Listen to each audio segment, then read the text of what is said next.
let's say we have a pipe like this.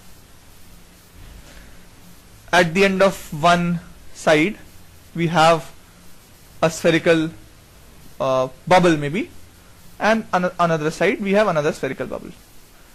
This radius is R1, this radius is R2. What we are supposed to determine is, after a long time t,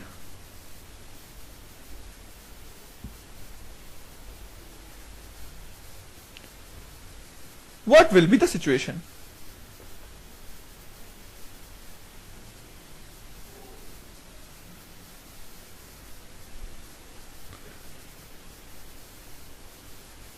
If you think on this a bit with respect to what we just discussed about surface tension, they will try to come at a lower energy level. They will try to establish equilibrium. So equilibrium is established.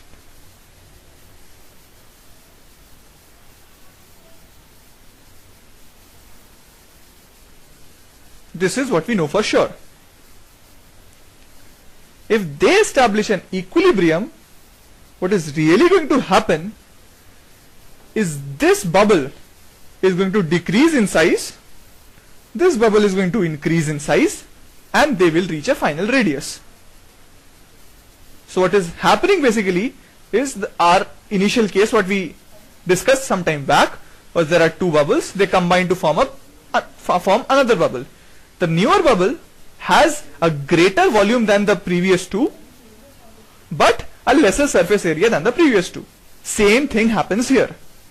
So what is going to be the final situation is this. We have a little protrusion here and a bubble here. Because they are at equilibrium, this curved surface will have a radius of curvature of, say, if r, then the radius of this bubble will also be necessarily r. This is nothing but formation of one single bubble. If we remove this pipe, we will have nothing but this surface getting merged with this bubble and forming one bubble.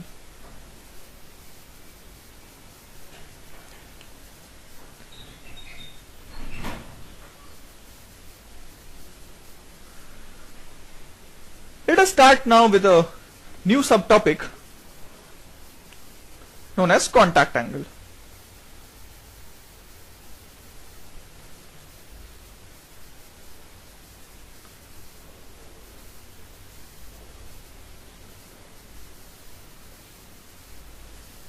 Meniscus, this word is related to the surface of a liquid in a container.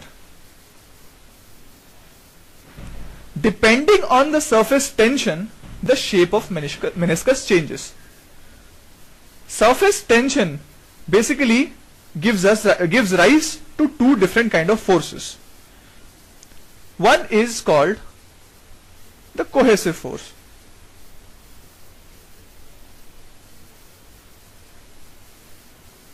A cohesive force is necessarily an attraction between two liquids. Attraction or repulsion, whatever. Here we are basically looking at attraction because when we started off with the topic surface tension, we said that molecules tend to converge to reduce surface area. Another kind of force that we have is the adhesive force. This is between a solid and a liquid.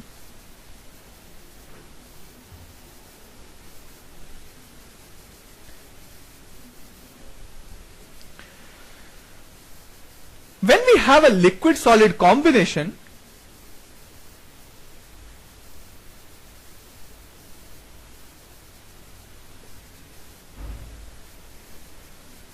which is in general seen in everyday life, we generally see, say we have a container full of water, the shape of the meniscus is something like this.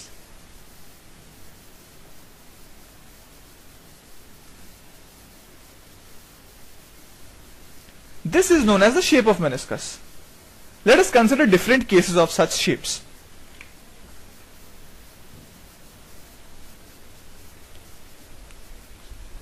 Say we have 3 containers.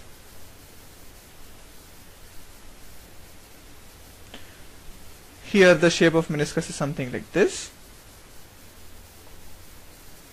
We have another container. Here let's say the shape of meniscus is something like this.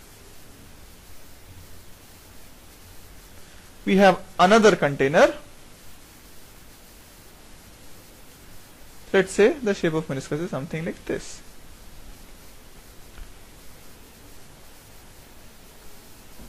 The contact angle is basically an angle between the liquid and solid, which is between the tangent to the liquid surface closer to the solid, or the tangent to the solid within the liquid. Or let me put it this way, let me just enlarge this to make you explain better. It's the angle between tangent to solid which is within the liquid.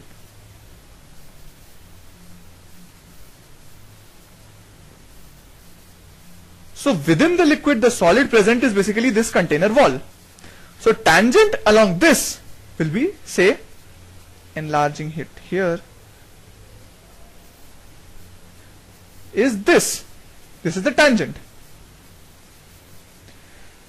This and the tangent to liquid away from solid.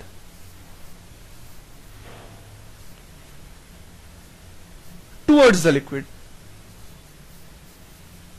Towards, let's say, liquid bulk. Or say, okay, let me put it in this way for the time being. So in this case it is basically this tangent. So the angle between the tangent to the solid within the liquid, which is this, and the tangent to liquid away from the solid, which is this. Towards the liquid comes because we are considering this kind of meniscus. When we have a meniscus of this format, the tangent will be away, outwards. So this in general is not going to be true always.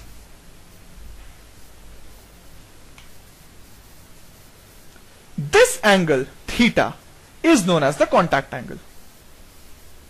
For a meniscus of shape like this, what we have is theta less than 90 degrees.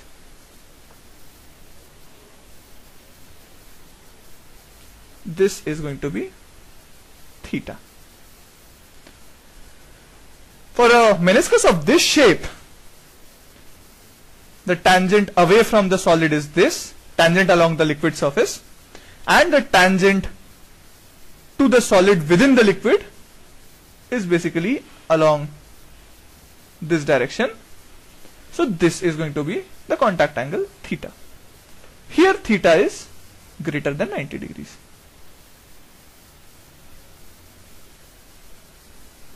In this case, this is the tangent to the solid within the liquid, this is the tangent to the liquid along the surface, and this is our contact angle, which is basically 90 degrees.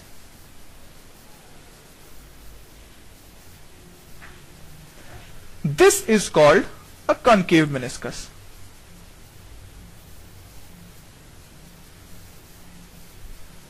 This is a concave meniscus.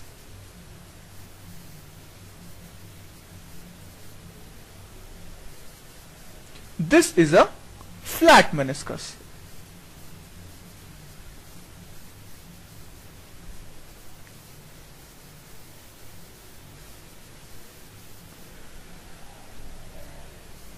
When theta is less than 90 degrees, we have a concave meniscus.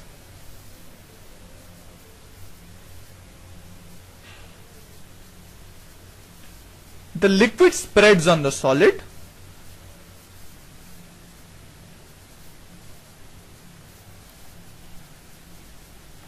and the liquid rises in the capillary.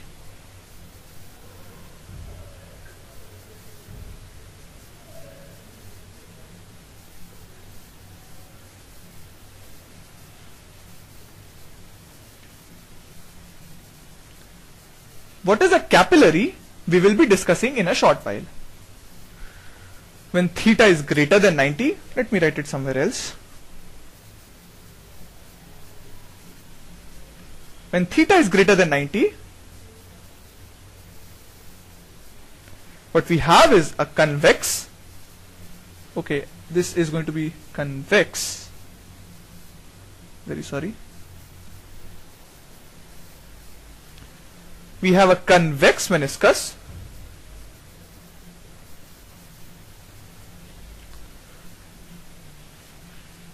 Liquid forms a drop on the solid.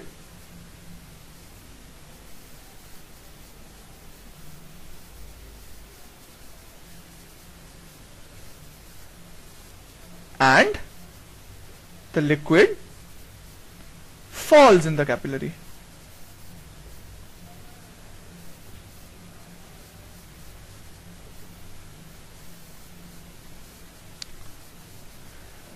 Let us consider liquid drops on a flat solid face.